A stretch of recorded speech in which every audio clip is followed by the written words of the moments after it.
Everyone, welcome back. Today we're taking a look at the Polestar BST edition. Now, global production of the 2023 Polestar 2 BTS edition 270 is limited, as the name suggests, to only 270 units. Polestar, however, is increasing the number of BTS edition 270s it's shipping to the US. A total of 58 of these limited EVs are headed over to the USA, 11 more than the original that were planned. Polestar originally intended to ship up to 47 of the global allotment of the BST edition 270s to the USA. However, the company spokesperson confirmed with Car and Drive that the final totals of the limited edition vehicle will stand at 58. So there's no words on what other markets these 11 cars will be pulled from to satisfy the US customers' demand.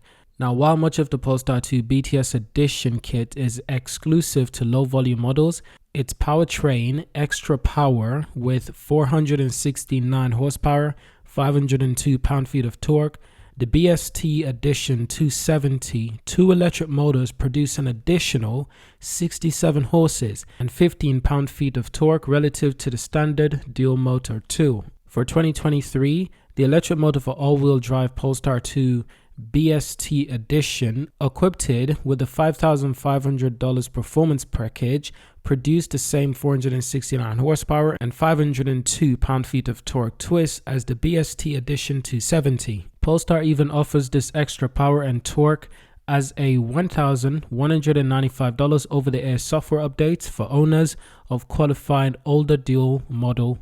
Now, in testing, the performance package extra miles per hour shaved 0.2 and 0.5 seconds from the Polestar 2's run to 0 to 60 miles an hour. And through the quarter mile, with the 469 horsepower battery electric hatchback, hitting the mile-a-minute mark in 3.9 seconds and crossing the quarter mile after 12.2 seconds. You know what? That's not too bad, considering that it's not exactly a supercar.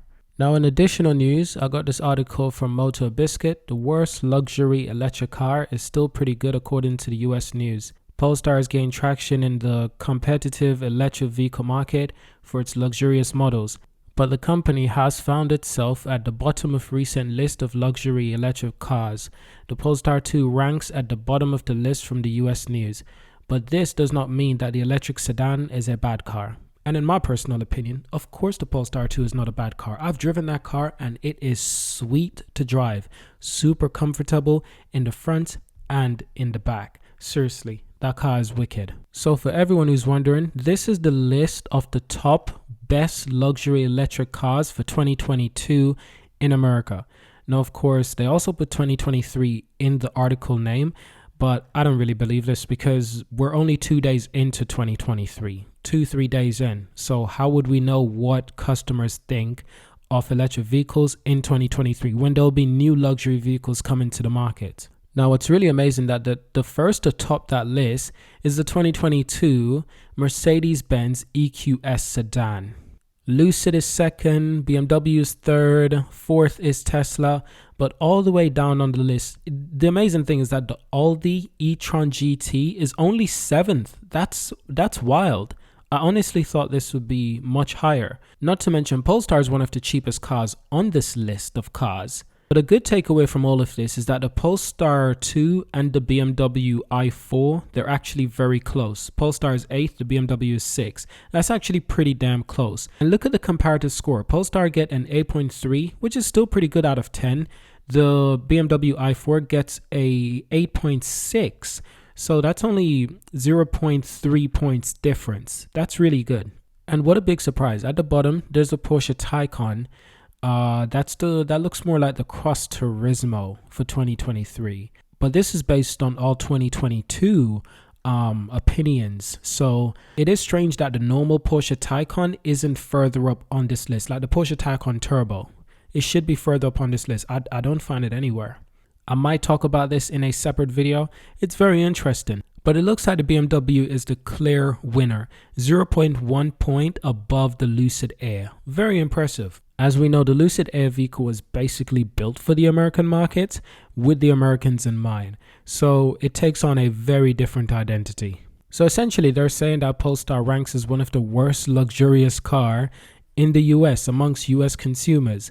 But Polestar is still above a Porsche Taycan. That is very impressive. While it's not the normal turbo Taycan, it is still, it's the wagon, it's the cross country. It is still a Taycan, it's still a Porsche. Polestar is doing pretty good despite the low scores. And if I'm being completely honest, just as a reminder, Polestar is coming out with way more luxurious cars than the Polestar 2. And lots of people do find the Polestar 2 very attractive. Lots of people do love this car based on its interior, the design, the luxury, and everything. Now, of course, it's very different from Mercedes, some of the top cars at the top. But in all fairness, in terms of luxury, I would have thought that the Polestar would easily beat the Tesla Model 3 and the Tesla Model S. The Tesla Model S is a bit harder to beat, but the Tesla Model 3, it's got to be easier to beat because that car is not even technically luxurious. But what you have to remember is that everyone in this test is biased. Everyone in this test is biased because the people who own these cars, they're typically a fan of the company. So we're biased. We are biased. So that is it for today. Leave a like, leave a comment. Let me know what you think about all of this. Subscribe, and I will see you in our next video.